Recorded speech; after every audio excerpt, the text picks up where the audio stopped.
everybody, and welcome to episode 2 of SnitchRacer's Dungeon. Today will be a bit different. I tried not to be quite as negative as I was last time, and I have a subject or two that I'm quite passionate about that has to do with hockey. Bear with me here for you non-hockey fans. It is quite an interesting subject.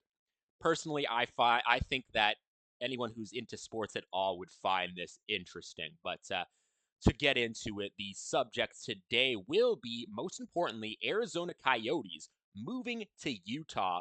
It isn't official yet, but it pretty much is. That'll lead into the second subject, which is me personally losing my passion for hockey, unfortunately. It's kind of just like I'm not completely unpassionate, but anyways, we'll get into that during the subject. The third subject being uh, people going after MoistCritikal for giving away money for free. People are mad at him for it.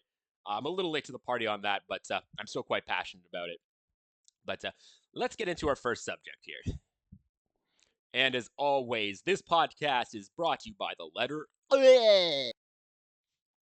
All right, so discussing the Arizona Coyotes move to Utah. Like I mentioned in the intro, it's not official or anything yet. They've it's essentially gonna happen. It hasn't been official, like I said, but it's essentially confirmed, unfortunately. So the Arizona Coyotes, after almost 27 years? Forgive me if I'm wrong about that. Are suddenly moving to Utah next year. They actually played their last game, likely ever, last night on April 17th. I stayed up till 1 in the morning to watch the entire thing. It was quite an emotional experience at the end there. You could see how the fans were quite passionate about this team. Of course, Arizona only has like 7 fans, but their 7 fans were really passionate. And it's funny, for me personally, the Arizona, before I get into any of the details, I just want to say for me personally, I've never been a huge fan of the Arizona Coyotes, but they do have my favorite jersey of all time. Or, sorry, rather not of all time, my current favorite jersey. Sorry, getting a little ahead of myself there. My favorite jersey of all time is actually the Quebec Nordiques jerseys from like the 80s and 90s. But my current favorite jersey in the league is that Arizona Coyote jersey. So if they don't keep the name Coyotes, then it'll be quite a sad day to see that jersey disappear. And not only that, my favorite hockey player who plays for the Toronto Maple Leafs, is Austin Matthews. And actually, he grew up in the Arizona area and he went to Arizona Coyotes hockey games. And that's actually what got him into being interested in hockey. So, straight up, without the Arizona Coyotes, my Toronto Maple Leafs wouldn't even have their best player on their team. Arguably one of the best in the entire league. So I got to be quite thankful. And it's funny, like I said, I didn't expect to get like I never been too deeply emotionally invested into the Arizona Coyotes themselves, but at the end of the night last night when I saw all the fans getting emotional and when I came to the sudden realization I straight up am never going to see the Arizona Coyotes play again, a team that's been in the league for pretty much as long as I've been born. It was like 95 or something like that, but as long as I can remember hockey, Arizona Coyotes have existed. Of course, they used to exist as the Phoenix Coyotes. Point being, though, I actually did find myself getting quite emotional at the end of the game last night because seeing all the fans get emotional, even the commentators were getting choked up at the end. The players looked like they were getting choked up. Actually, even the national anthem singer got choked up during the American national anthem. And man, that almost made me freaking cry. I swear to God. Crying to an anthem that's not even mine, but I made it through it, fortunately. But yeah, like I said, I'm at first I didn't really feel much about it, but Holy mackerel! they're gone. What the hell? Let me just pull up the article here. I want to read some information about the movement. So quickly, of course, they're just moving to Utah for 24-25. Scanning through this. They are, of course, like a lot of NHL fans know, they're the first relocation in the NHL since 2011 when Atlanta moved to Winnipeg. Wasn't really quite sad about that one, not gonna lie. I was just excited that Winnipeg was coming back, but just make sure everything looks good here. It does. All right. Yeah, there we go. All right. So let's just read this off here. Reasons for relocation. The The Coyotes have been in Arizona since 1996, so I was 1 year off earlier. But when they relocated from Winnipeg, funnily enough, they relocated from Winnipeg, and then the Atlanta Thrashers, like less than 20 years later, went back to Winnipeg. The NHL is such a shit show with that stuff. It's really funny. But to continue reading the article here, since then the team has had issues. On the ice, they have only made the playoffs a handful of times. Their last appearance was in 2020 when they made it thanks to the expanded playoffs. That was a weird year for COVID. But the team has been through multiple rebuilds, which has really hurt the fan interest. Yes, so to comment on that, basically since then, like their fans were actually kind of loyal up until 2020-ish times era. And since then, since they've had to like go through 17 billion rebuilds, it's just not been fun at all to be an Arizona fan, and they've been losing a lot of their fans ever since. And one of the things it mentions it here, the other main issue, of course, has been ownership. The Coyotes have been through a variety of owners, including the league itself. Each struggled to find the team a permanent home in the desert. We've been through 3 arenas, and right now Alex Morello is its current owner and was the person who moved the team to Mullet Arena, a 4,600 seat arena built for ACU's NCAA hockey team. So, if you don't know anything about the size of a hockey arena, they're honestly anywhere from like 17,000 to 19,000 people, if I have that still correct in my head. So, for the Arizona Coyotes to actually play in an arena that's half the size of the London Knights, which is a local junior team, the London Knights arena has 9,999 people. This has half of that. So, like, and they still had I shit you not, they still had trouble selling it out. So this was inevitable, unfortunately. All right, moving down a little bit on the article here. It has been clear that the NHL didn't want the team to play at the small arena, and that was another reason why the choice of relocation was made. Of course, the NHL likes money. I don't blame them. They just want the team to make them money. So that is the unfortunate reality there.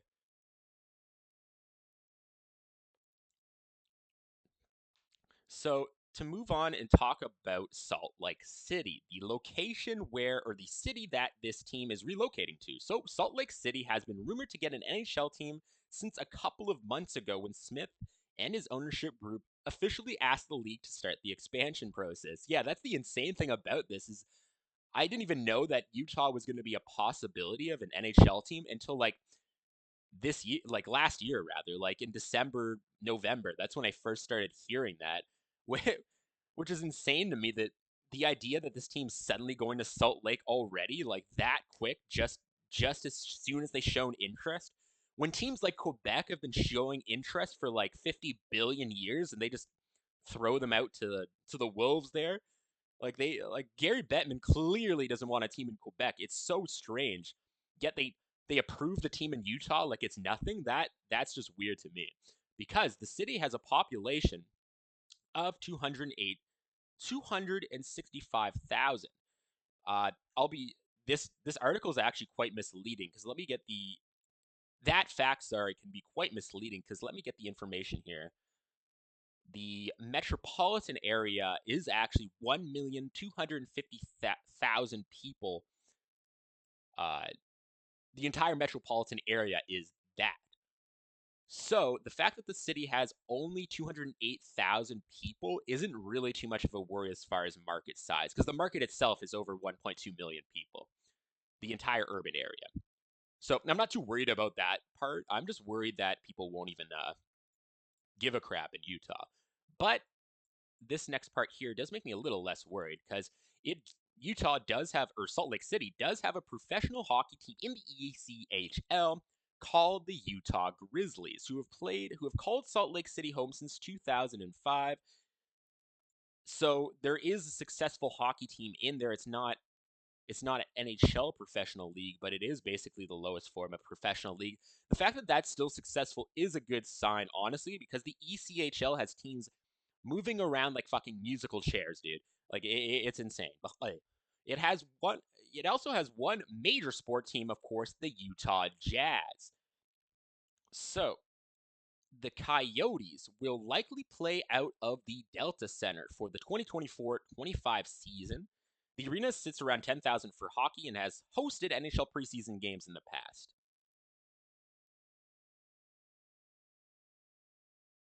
So they do have like they're going to run into the that's my one major concern with this move to Utah of all places is they're going to immediately have issues with their arena.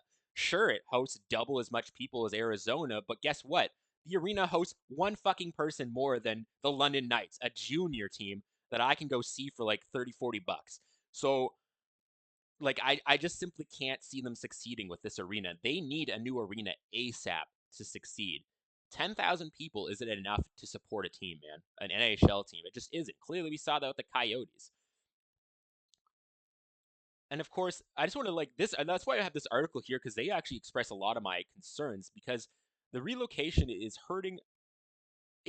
quote the article here, is hurting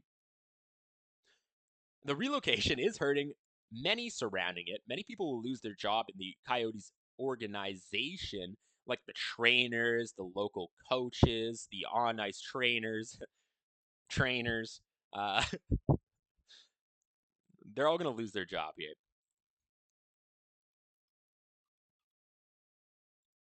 So, a little bit about Utah. I have some information here and why they might have chosen Utah, Salt Lake City over other ones. Let me pull up my camera to get myself closer here. There I am. Oops, let me so Utah itself has been the fastest growing state since 2010. So there's a lot of financial investment when it comes to their economy and everything, from what I understand. So to see suddenly professional hockey teams heading there is pretty normal, honestly, and makes me feel a bit more safe as far as it being successful. Because at the end of the day, even though I'm sad it's moving to Utah, I just want teams to be successful, man. I don't like necessarily seeing teams move. Though, like I said, I wasn't that sad about Atlanta because they moved to Winnipeg. I don't like seeing teams move because they create a fandom for their team. Like the city itself or the state, depending on the team, will have a huge fandom that gets that ripped away from them. It's almost like going through a bad breakup, honestly. But Utah was first founded by the Spanish in 1540. Of course, they just abandoned it because it was too desert-like and decided that it's not worth settling in, which is kind of funny because the Spanish kind of live in a desert. But anyways, the Mormons left Illinois in 1847 due to persecution and then moved to Utah, which is why the state is known for being Mormon. It is the Mormon state, meaning this is going to be the Mormon hockey team, which is funny to me. This is a Mormon hockey team. There's no Christian hockey teams or anything, but this is truly the Mormon hockey team. 62% of people in Utah are Mormon, so it truly is the Mormon hockey team. Funny, this is just a funny side note or fact I want to mention here is in 1912, a policeman in Salt Lake City invented the red, green, yellow traffic light system. I just find that as an interesting fact to support that there. The Salt Lake City, one last fact there about Salt Lake itself, is that it was founded in 1847 by the Mormons itself. It didn't even exist there until the Mormons created that city. The street names, like to the point where there's so much Mormon influence that all the street names are based on how far they are from the LDS Temple, which is just a major Mormon temple.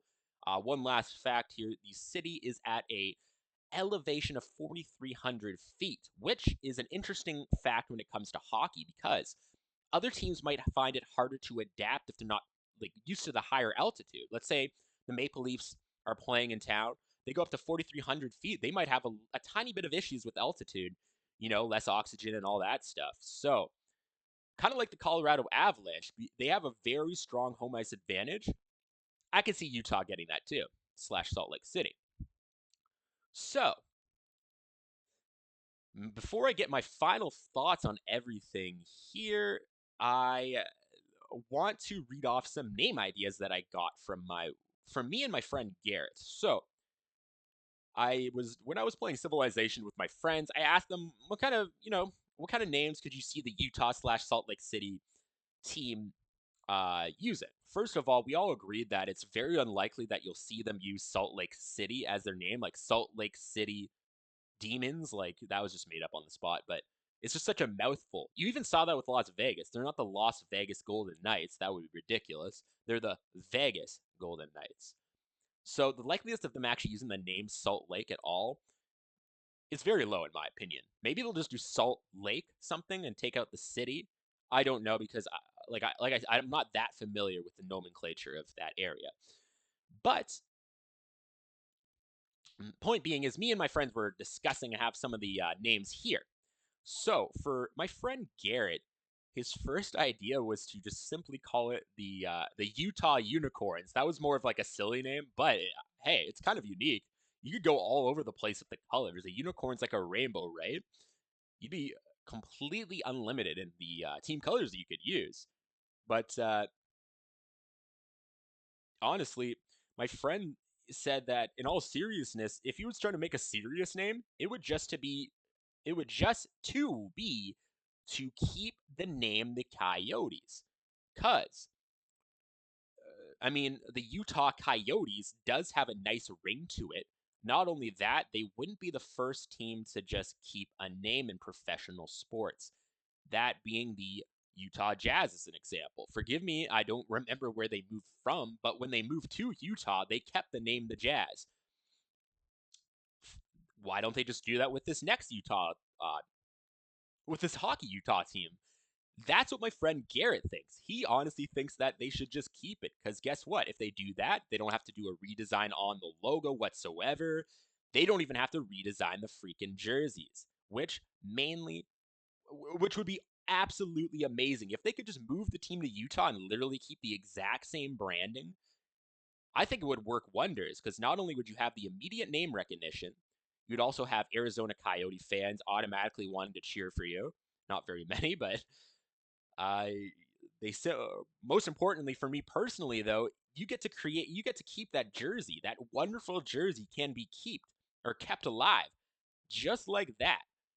My main point being, though, that my friend Garrett really thinks that the Coyotes would be a wonderful name.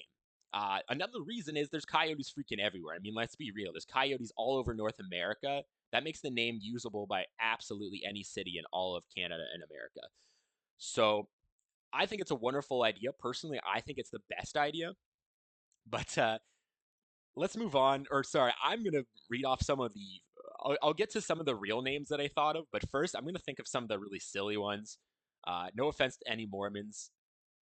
This is just a joke. Then again, actually, the Mormon Church is really cool when you joke with them. Genuinely, I respect the shit out of them that for. So honestly, I'm not even worried. They're really cool about that stuff. They literally like the South Park show about Mormons. I'm not even kidding. The Mormon Church likes it. They think it's funny. So, anyways, let's read off some of the names that I thought of before I keep rambling here. So, first of all, some obvious ones like the Utah Polygamists. That's not even original by me. I saw that online. The Utah Mormons. That's a little on the nose and kind of boring, but it is kind of funny. The Salt Lake City Sister Wives. That's one that I thought of. Oh, lordy. Big words. Big words. Oh, the Utah Mourning Doves. I just thought of that one because apparently they're they're well known for having a large population of mourning doves in Utah. For my research, I figured that out. I just found it funny, the idea of like a really tough hockey team being called the Mourning Doves. But what else do I have here? Oh, the salt. This one is funny just to show how using the name Salt Lake City can make it kind of a mouthful. But I have the The Salt Lake City Salt Flats. That would never work, but it is kind of funny. I could see myself making that on like NHL 23 or whatever. Uh, yeah, and this one's kind of a half silly, half real what name. This last one, because the Utah Jazz has the Utah and then a music genre. I went with the Utah hip hop, which is half serious because I think it's kind of creative, but it's also kind of silly because it doesn't roll off the tongue nice at all. Like, imagine like, and the hip hop are running down the ice or skating down the ice. Arrgh! But yeah, no, that would probably not work. But here's one that's. Then we'll get more to some of the serious ones here. Uh, First one I put first because it's probably not realistic. The Salt Lake Desert Rats, another mouthful, but it would kind of work. They are a bit in the desert there, so uh, there's this one here, the Utah Rock. That's my favorite of the serious ones that I've made because that can have a double meaning. Obviously, rock is a music genre, so it works there for my point earlier about the hip hop, but also Utah's a very rocky state, so the name could also mean the geography of the state, and I think that's a great idea. Oh yeah, I got the. This one is another one I kind of thought of that I'm kind of proud of. The Utah Moab Monsters. Moab being the desert around the Utah area, one of the deserts. I actually kind of like that. The Utah Lakes or Lakers, but I mean they're not going to go with the Lakers. There's already such a major team whose branding is based on that it would be silly to use the Lakers. People are going to associate with LA, but there's this last one I actually like a lot. The Utah Heavy Metal. That actually that sounds dope as hell to me. Again, though, it is a little bit awkward when you're like, "Oh, and the heavy metal are coming down the ice." Actually, you know what? That actually kind of sounds cool. It sounds better than the whatchamacallit, the hip hop. But those are just my little silly names here. If anyone wants to think of anything and put it in the comments on my YouTube here, if you're just listening, maybe think of your own and just have fun with it. But I'd love to hear your guys' names and ideas. And nothing's out of the question. It's all just fun. In all seriousness, though, again, I agree with my friend Garrett that just simply keeping the Arizona or the Coyotes name is probably the best option. I'm going to stand behind that with full colors. All right. And one last thing as well before I get into my final thoughts is but hey, is my oh I also asked my friend Garrett and my friend Bryce had one idea too as to where they would move a team instead of Utah because none of us are that excited about Utah, unfortunately. Again, no offense to anyone in Utah, it just doesn't seem like the place to move a team that's already struggling to another desert city. But anyways, we thought of our own cities. First of all, I'll read off Garrett's. He said Saskatchewan, Quebec, Kansas, and Atlanta. Maybe bring back the Atlanta Thrashers is what he wants to see because unlike me, he was actually a fan of the Atlanta Thrashers. He does like the Winnipeg Jets more, but he would love to see them come back. Saskatchewan, he just wants to see another team out west, of course. That would be awesome.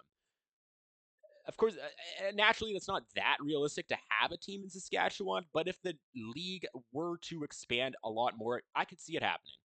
And Saskatchewan's the kind of place where are willing to drive long distances to see an NHL team. The Oh, and Kansas, I think personally, I like how he mentioned Kansas. I feel like that's the most realistic one right now. That's the city that I see a team just going to. There's going to be a team in Kansas eventually.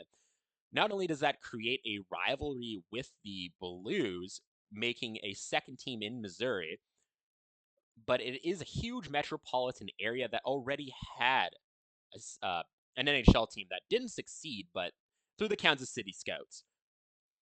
So not only do they already have the history of having hockey in their town before, but they have the large metropolitan area. These last two ones from Garrett are not quite as realistic, obviously. Well, the latter is a little more realistic, funnily enough. But Yellowknife, just cause that was just a fun one-off. I mean, it's not realistic at all. No team's going to be willing to fly all the way out to like the freaking Arctic to play in front of like 200 people. But it is a fun idea. The last one, though, he had was Mexico City. I feel like that's actually a legitimately cool idea that I personally would get behind in a heartbeat. A Mexican hockey team, man, that would instantly become my favorite team. Or one of my favorite teams, I should say.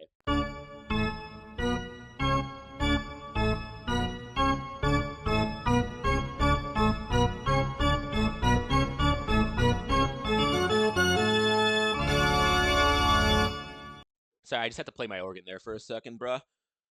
But Mexico though, they'd be really cool. Halifax. My friend Bryce mentioned Halifax as a possibility. Again, the most difficulty is getting enough fans to come to the games. Of course, Halifax has 439,000 people. I actually have it written down. They have a metropolitan area though of 744,000 people. So it would be a slightly smaller. Would only be a slightly smaller market than Winnipeg, surprisingly, and Winnipeg is working for the time being. The other advantage Halifax has is there is no teams east of Montreal. So anyone east of Montreal that doesn't want to cheer for Montreal and wants an East Coast team might go out of their way to see a game if they're lucky. It really depends on how popular they get. Will it happen? Probably not. Do I want it to happen? Yes, it would be amazing. The last team, of course, is Quebec. Everybody and their mama wants Quebec back. As far as I know my friend Bryce doesn't want them back, but that's a whole different story. Quebec would be amazing. Just bring back the fucking Nordiques, dude. Bring back the Nordiques, Batman. Do it! All right, so on to my final thoughts, though, of the move for the new Utah team. Arizona moving to Utah. My final thoughts here. Basically, I'm kind of shocked, and I shouldn't be shocked and surprised, but I am. The struggle has been going on for their entire existence, basically, unfortunately. But the last few years have been really rough. I just assumed that they were kind of good for the next 5 years, because as far as I heard, the last time I heard it, everything was going to be, they were going to be like a 5-year plan to give them a second chance. Of course, they've had like 15 billion chances, so is that really a second chance? It's more like chance number 79. But the point being that I didn't expect it. I should have expected it, but I really didn't expect it. It's quite shocking to suddenly just not have a team that you've known your whole life just be in the league or gone out of the league just like that, like so sudden. And to move to a city or a city/state that I would never imagine a team being in is shocking to me. Like, I, it's still a mystery why it's so sudden. There's something internal going on because as far as I know, again, they were supposed to at least remain till next year, but that's no longer the case. So as far as right now, though, that is it for the Arizona Coyotes. And again, like, why not Quebec? In my opinion, why the fuck not Quebec? Just move it to Quebec. I know it would be very sudden, but like they actually have an 18,000 arena, 18,000 person arena. Utah is a 10,000. Come on. But of course, the realistic reason is that a billionaire had enough money to buy a team. Of course, Gary Bettman's going to be like, because he's the commissioner of the NHL. They want him to make them as much money as possible. But I want to thank the Arizona Coyote fans and wish them well. I'm so sorry that you're losing your team. I feel for you. I feel for you, even though I've never had to deal with that myself. But I must thank you guys too for please thank you so much for giving us the great Austin Matthews. That's why I'm so upset, because there will be no more Austin Matthews coming out of Arizona, man. They're going to lose all their hockey fandom. People in Arizona are going to stop caring about hockey. I just don't like seeing it, but we'll let the Arizona goal horn play out one last time here to honor them. I'm going to have to cut it off before the song starts playing.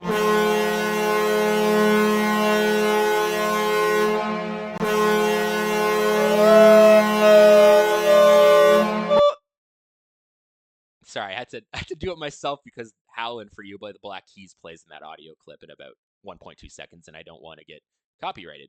But there's some points there that I probably missed that I wanted to go over here, and this was a little long-winded of a subject. That's why I'm trying to get through the next subject a little quicker. All right, and moving on to the next subject, discussing me losing my passion for hockey. This is going to be a quick subject, as I'm just going to share my personal thoughts here before we move into my little rant at the end the thing that's got me mad today. First of all, I've been a hockey fan since I can remember. Like literally, man, I had a hockey jersey when I was born. I already had a hockey jersey that my parents bought for me before I was born. A Leafs jersey. I've been a Leafs jersey my whole life. I've Leafs fan my whole life. Uh, Now, have they always been my favorite team? Nope. The Calgary Flames were my favorite team from like 2002 to like 2012, basically when Iginla was in his prime. But Toronto was always my second. I always loved them. The point being, though, I used to be super passionate about hockey, like especially when I was like 8 to 17 years old. I would wake up every day that the hockey season was on, rather, and watch every highlight from everything. Sorry, my hair got in my eyes. It made me think that someone was beside me. That was freaky, but I'd watch every single hockey highlight on Sportsnet or The Score every single morning and, be into it. Be like, I know which team has got bad defense, which team's got good defense, which team has a really young team, which team's struggling with this, with that. Fast forward to 2024, I don't know what the fuck is going on in the NHL at all. Like I just found out the Penguins aren't making the playoffs this year. I thought they were literally like top 3 teams still, and not kidding. Like I'm so out of the loop because unfortunately, I don't know what it is, but I'm losing my passion for hockey quite a bit.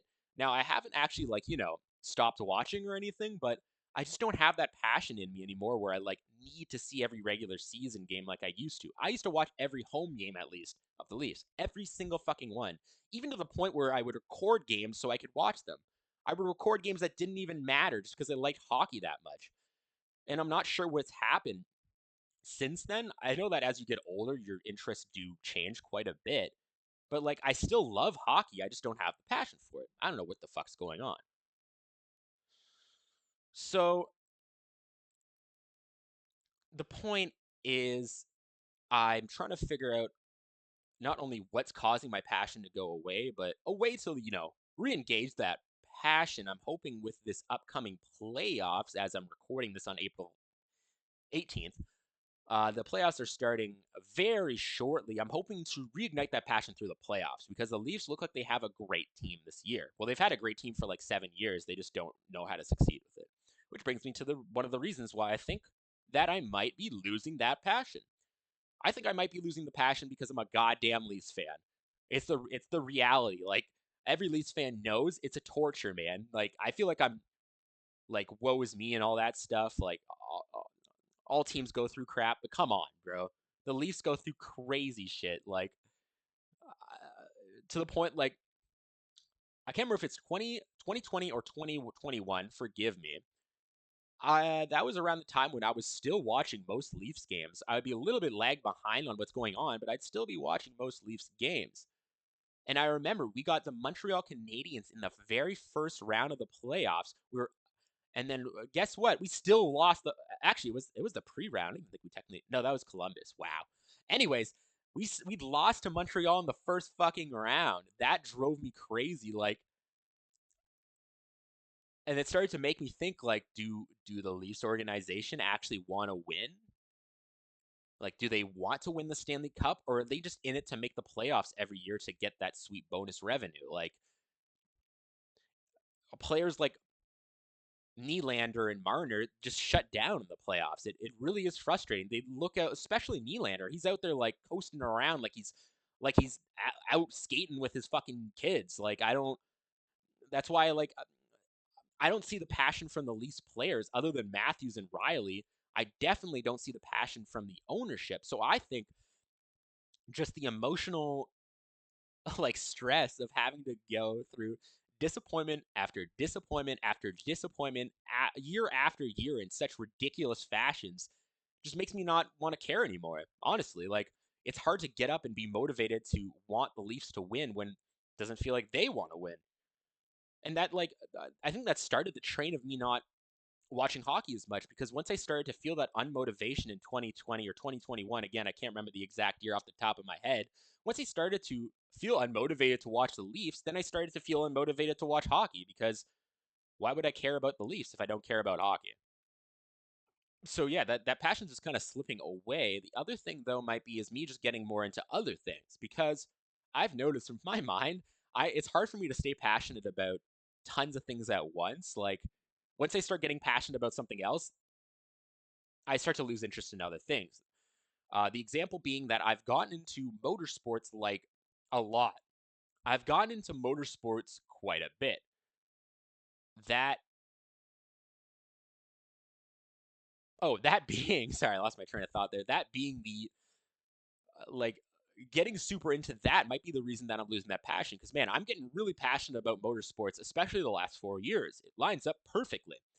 I not only am into like 7 or 8 different racing leagues, all the way from NASCAR, F1, sometimes F2, F3 if it's on TV. I try to get IndyCar races. Uh, Again, if they're ever on TV, because in Canada it's impossible to watch IndyCar. It really is. Like, come on, IndyCar or Sportsnet, whoever's ever doing it. Let's see. I like to watch Le Mans. I try to watch the IMSA as well. I'm probably going to an IMSA race this year. The list goes on, man. I believe I'm just finding passion in other things. Is it necessarily, is it really terrible to, find passion in other things? Not really, but I am like pretty sad to lose the passion for hockey because so much of my friends still have that passion. I kind of have to rely on them to keep up with it, but I would love to be able to discuss passionately. Sorry, the word passion is going to be used tons in this stream, but I'd love to discuss thoroughly, or this podcast thoroughly, on what's going on in the NHL. But anytime I have a discussion with anybody, I feel left out because I don't know what the fuck I'm talking about. So you know what? My positive thing is that maybe I'll ignite that passion here because I'm not even really sure what I want to, end with, or what my main point is here. Is that I don't know what my main point is here. I'm kind of just rambling now because I don't even know what to do about it in general. But most importantly, I'm just excited for these playoffs, bros. So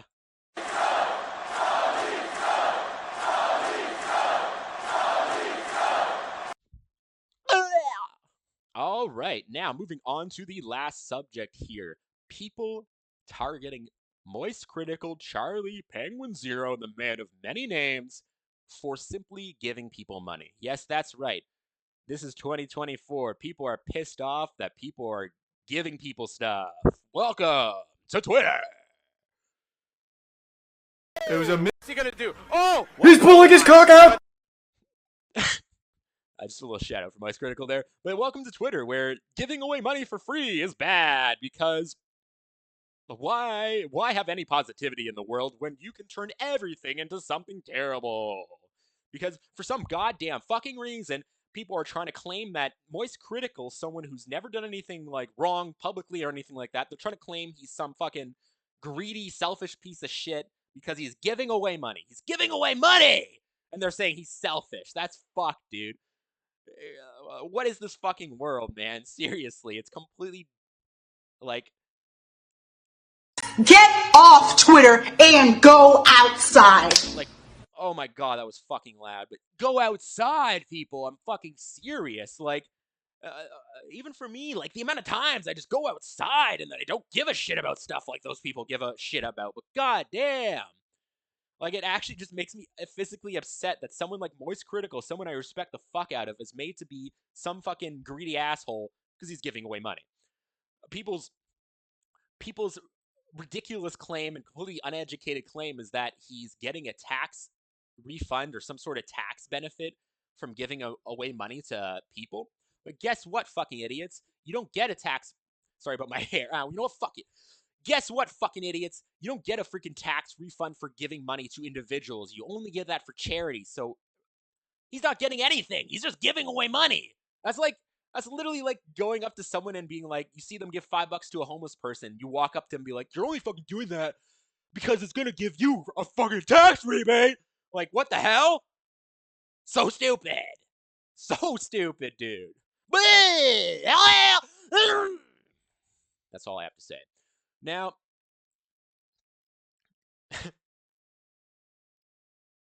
and it really is just Twitter turning everything into like into something negative. Like, what?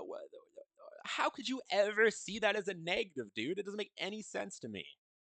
It really doesn't make any sense to me because MoistCritikal Charlie prides himself on trying to give back. The reason being that he finds himself very lucky to be in the position that he is in.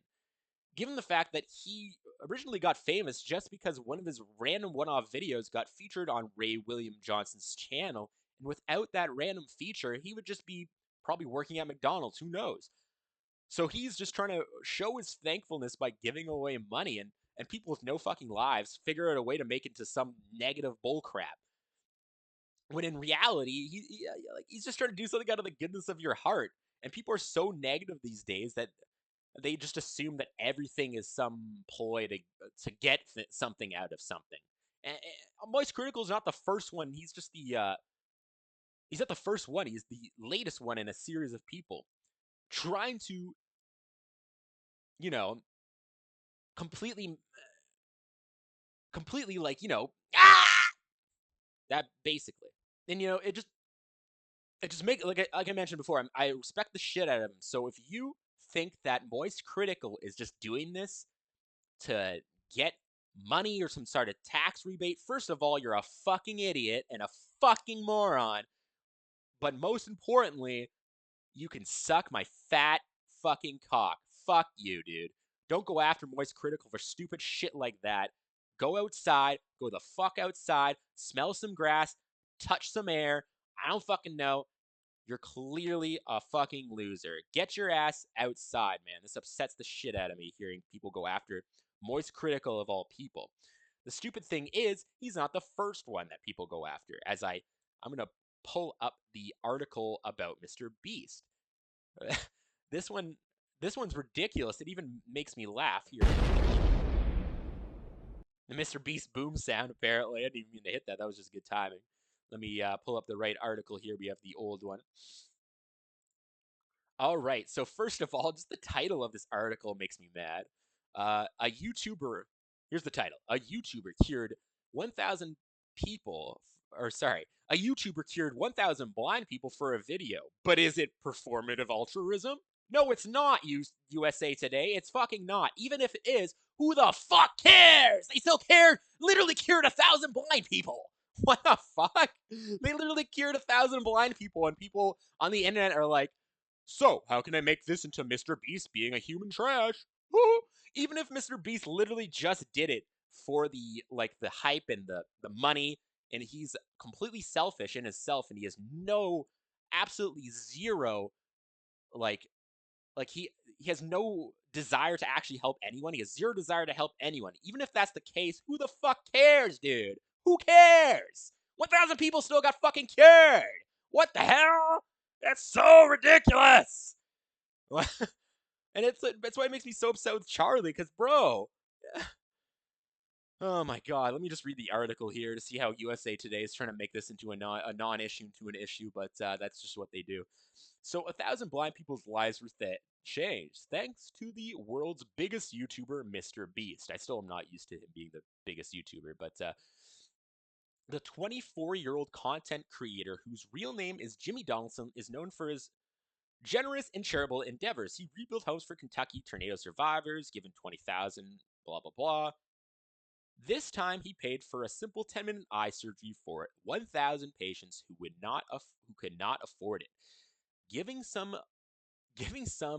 their vision back and helping others see clearly for the first time in years. On top of that, Donaldson also gifted various things to participants in the video, including $50,000, a $50,000 college fund check, and a brand new Tesla.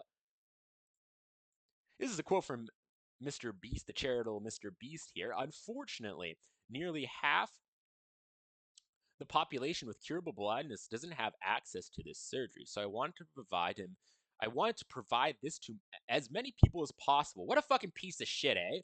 Trying to cure blindness and just trying to make people's lives improve. Fucking asshole, right? Apparently, according to the fucking internet, the video has garnered over 131 million views. Wow, how evil for him to benefit from this as of Thursday, and has undeniably raised the profile of the medical procedure he paid for. That's that again. Like, I didn't even know this existed. I shit you not. I didn't know there was a cure for blindness until the Mr. Beast video. So he's literally educating people on this, even if that's not his intention. But me personally, I do think that's his intention. he's literally creating awareness for this, so I don't know what the fuck people's problem is. Well, some blah blah blah. That is it really an act of altruism? That's if it's uploaded for clout. See, look at USA Today just implying that the only reason he uploaded it was for clout. But like, uh, him uploading it made me aware of that blindness cure, like I just said. Am I recording? Okay, I'm still recording. Just want to make sure. He's aware of the blindness. I'm aware now of the blindness cure because of that video. So even if it is for clout, who the fuck cares? And but also most importantly, I don't think it is for clout because Mr. Beast is so famous that my fucking grandma knows who he is. I'm not kidding. My grandma's asked about Mr. Beast if I watch him before. What clout does he need? Like, what do you mean? And my strongest feeling is that people like this who just assume anyone donating to charity has like ill intentions or some crap like that. I think it's because they're fucking pieces of shit. They have ill intentions. They're so warped by the fact that they're probably selfish, garbage people who spend their entire lives on the internet that they can't even imagine the possibility of wanting to hire or help others. I think they physically don't even know what that's like. That's why. So they project their stupid feelings, their selfish, crappy feelings onto Mr. Beast and most importantly, MoistCritikal. Because you know what? It was a misinput. Calm down! You calm the fuck down! There was a misinput! I'm not giving him. my neighbors probably think I'm fucking crazy. But let's get.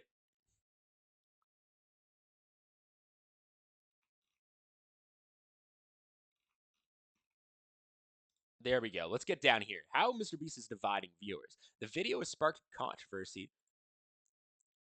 The video has sparked a conversation about the ethics of behind good deeds.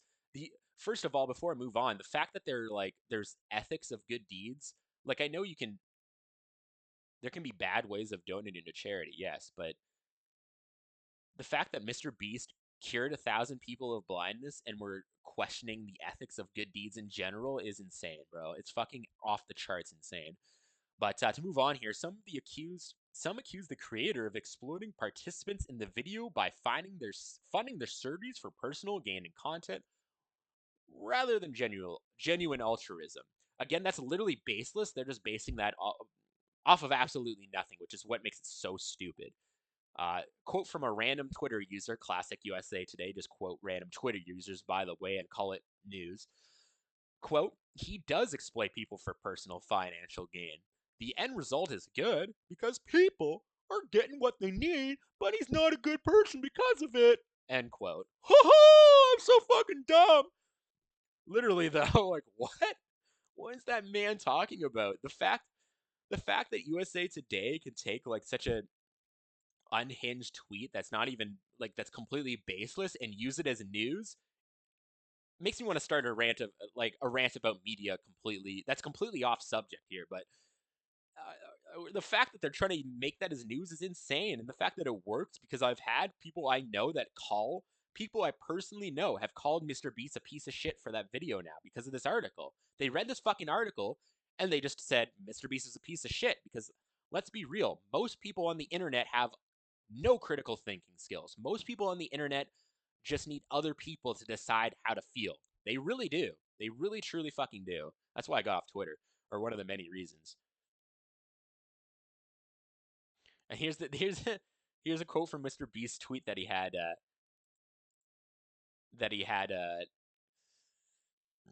responded to. Excuse me. As a response to everything. Why does this keep doing that? Twitter. Rich people should help others with their money. Me. Okay, I'll use my money to help people. I promise to give away all my money before I die. Every single penny. Twitter. Mr. Beast bad. Literally though. They can't find a way to not. Oh my god, dude. Oh my god, dude. I'm too tired for this, man. Like, my throat fucking hurts from having a cold, which is probably why I've been sniffling. I look really tired too. So I was gonna go even more into this, but I just don't have the energy anymore, man. This shit is just so frustrating. Like, I'm so sick of everyone turning something like my main point being that It doesn't matter what you do on the internet. Literally doesn't matter. You can go in to a burning building full of children and rescue all 1,000 of them, and someone will probably be like, "You only did that because you're a pedophile and you wanted to touch the kids." I don't know. Literally, though, fucking Elon Musk, shout out to him for that. That's literally what people will fucking do. That's not an exaggeration what I just said. Not even at all. People will fucking do that. I bet you they will. They'll find a way to make everything bad, and that's my issue. That's again why I got off Twitter, because I need to get the fuck away from social media. And guess what? When you start just living your life off of social media and away from stupid USA Today articles, you don't see shit like this in a negative light at all. You never do. Most people who spend their time outside and enjoying life won't see shit like this. They just won't. Which means every person who's mad at Mr. Beast has to be spending too much time on the internet. They have to be. And I think most people are. I'm just rambling on now, but I'm honestly just so sick of this shit where everything has to be negative, man. And the one positive thing about it is that it has totally motivated me to get rid of Twitter and all social media, really. I don't even want to go on Instagram anymore or TikTok even. I just don't want to deal with any of it anymore. My life has improved in the last 2 weeks. No, yeah, it's been 3 weeks now. My life has actually improved quite a bit after not going on social media. Not only do I have to not be affected by people's stupid opinions on NASCAR, I don't have to see blank being canceled for blank anymore. The only reason I knew about MoistCritikal thing on Twitter is because he talked about it in a video. So I feel like if less people were less, I feel like the people going after Mr. Beast and MoistCritikal are only doing it because they genuinely spend way too much time on the fucking internet. They need to go the fuck outside. I hope so. Whoa. Keemstar coming in out of nowhere, but yeah, that's all I really have to say on that subject, honestly. I don't want to continue talking too much because my throat is starting to kill me. I want to go in a little bit more to a couple of other things, but we'll save that for next time. Most importantly, oh yeah, I almost forgot. I gotta do my album of the week. All right, and so moving on to my album of the week, this time being, let me pull up the name, Wall of Eyes by The Smile. Now, The Smile is 3 out of 4 members, or I can't even remember what it's up to in Radiohead now, but 3 of the members of Radiohead created their own little, like, jazz-ish fusion type band.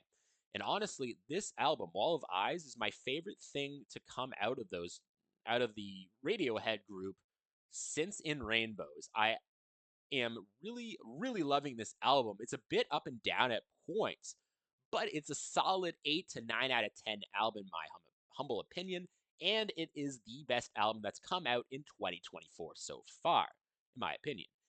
I have started listening to the Vampire Weekend album. That might take over, but that's a side note.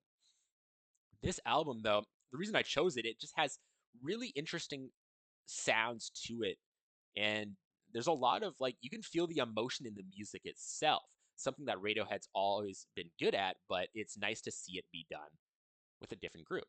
Now, my favorite song from that is called Bending Hectic.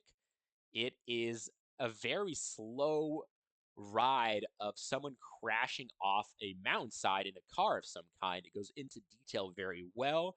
One of the reasons that I really like it is during the song, it literally feels like you're in a free fall for the entire like 7 or 8 minute duration of this song. I think it's wonderful. I highly recommend that album to anyone who likes any type of alternative rock type music, and honestly, anyone who's super into music in general. But thanks everyone for coming to episode number 2. Hopefully next week or next episode I will be feeling better so I can talk a bit more. But I'm pretty proud. I'm pretty okay with how it turned out today.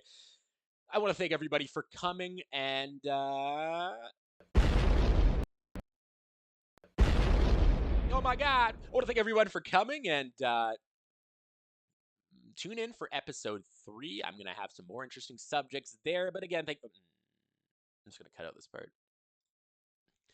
And all right, that is SnitchRacer's Dungeon episode 2 complete.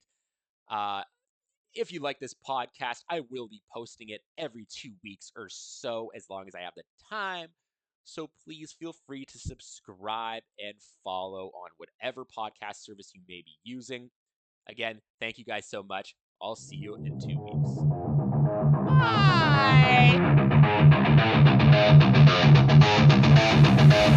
Bye!